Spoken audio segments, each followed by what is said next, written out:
In this short piano tutorial, I will show you a blues accompaniment for the piano.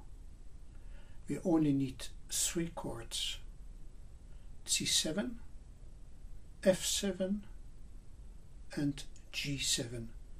All 3 chords in inversions. So left hand plays in single notes the bass and the right hand plays the chord. Have fun practicing. Thank you.